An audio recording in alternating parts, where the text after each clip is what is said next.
Assalamualaikum warahmatullahi wabarakatuh. Halo Sobat PRE. Saya Muhammad Zidan Akbar. Saya Kayla Absiran Nandita. Saya Rizky Agung Hidayatullah. Nah, pada kesempatan kali ini kami bertiga akan menjelaskan tentang teori efek media. Kira-kira kalian tahu nggak sih apa itu teori efek media? Apa ya? Jinan tahu nggak? Apa tuh, Kai?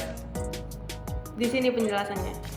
Nah, teori efek media yaitu kerangka konseptual yang digunakan untuk memahami bagaimana media massa memengaruhi dari perilaku, sikap, dan pandangan masyarakat.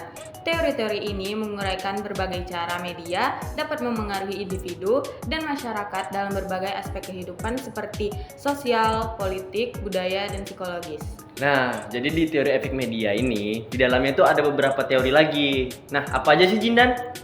Kita cari tahu ya. Nah, yang pertama itu ada teori agenda setting. Agenda setting teori. Teori ini mengklaim bahwa media massa memiliki kemampuan untuk mengatur agenda atau perhatian masyarakat dengan memilih topik berita yang akan diberitakan. Media bisa mempengaruhi apa yang masyarakat bicarakan dan prioritaskan dalam kehidupan sehari-hari. Contohnya seperti apa ya?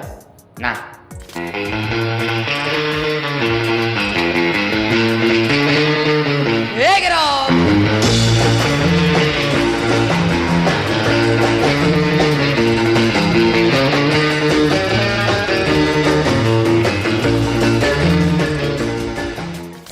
kedua itu ada teori penanaman pesan. Teori ini mengatakan bahwa media massa, terutama televisi, dapat mempengaruhi persepsi masyarakat tentang dunia dengan menanamkan pemahaman dan pandangan tertentu. Misalnya, jika media terus-menerus menampilkan kekerasan dalam berita dan program TV, masyarakat dapat menganggap dunia sebagai tempat yang lebih berbahaya.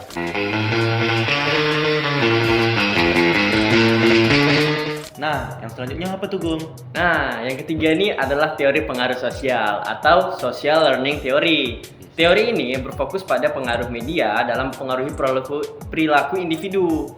Nah, konsep utama dalam teori ini adalah pemodelan, di mana individu meniru perilaku yang mereka lihat di dalam media.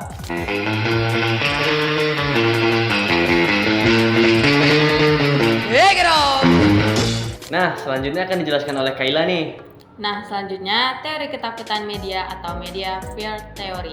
Teori ini berfokus pada bagaimana media massa dapat meningkatkan ketakutan dan kecemasan dalam masyarakat dengan memberitakan berita sensasional atau mengkondisikan audiens untuk merasa terancam.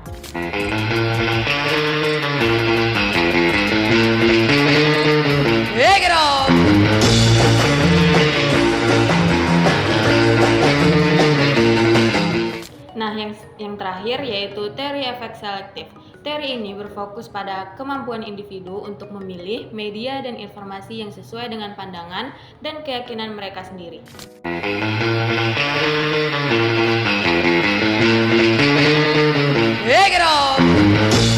Nah, berikut adalah dampak teori efek media. Nah, kira-kira apa aja sih dampak dari teori efek media? Nah, Kai, dampak teori efek media itu ada terbagi menjadi dua, dampak positif dan negatif. Dampak positifnya ialah pendidikan dan informasi. Media massa memberikan akses luas kepada informasi, berita, dan materi pendidikan ini membantu meningkatkan pengetahuan masyarakat tentang berbagai topik, dari ilmu pengetahuan hingga budaya. Selanjutnya, pengaruh sosial positif. Media dapat digunakan sebagai alat untuk menyebar pesan sosial positif seperti kampanye kesehatan masyarakat, kesadaran lingkungan, dan kampanye sosial lainnya. Selanjutnya, advokasi dan perubahan sosial. Media memiliki potensi untuk memobilisasi masyarakat dan mempromosikan perubahan sosial yang positif. Contohnya adalah peran media dalam gerakan hak sipil dan gerakan sosial lainnya. Nah, selanjutnya ada dampak negatif, mungkin akan dijelaskan oleh Agung. Nah, dalam efek teori media ini, dampak negatifnya itu adalah yang pertama, kekerasan dan agresi. Paparan berulang terhadap kekerasan dalam media, terutama pada anak-anak, dapat meningkatkan perilaku agresif dan kekerasan. Yang kedua, pengaruh negatif pada kesehatan mental. Isi media yang mengandung kekerasan, ketakutan, atau cedera tubuh yang tidak realistis dapat berdampak negatif pada kesehatan mental, seperti menyebabkan kecemasan, depresi, atau gangguan jiwa. Serta yang ketiga, yaitu penyiaran isu negatif. Media massa terkadang lebih cenderung melaporkan isu-isu negatif daripada positif, yang dapat mempengaruhi persepsi masyarakat tentang kenyataan yang lebih pesimis, seperti itu. Oh, jadi begitu.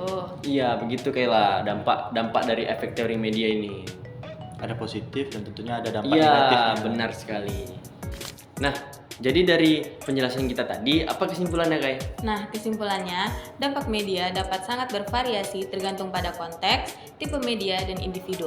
Penting kita mengambil pendekatan yang seimbang dalam mengelola dan memanfaatkan media massa untuk meminimalkan dampak negatif dan memaksimalkan dampak positifnya.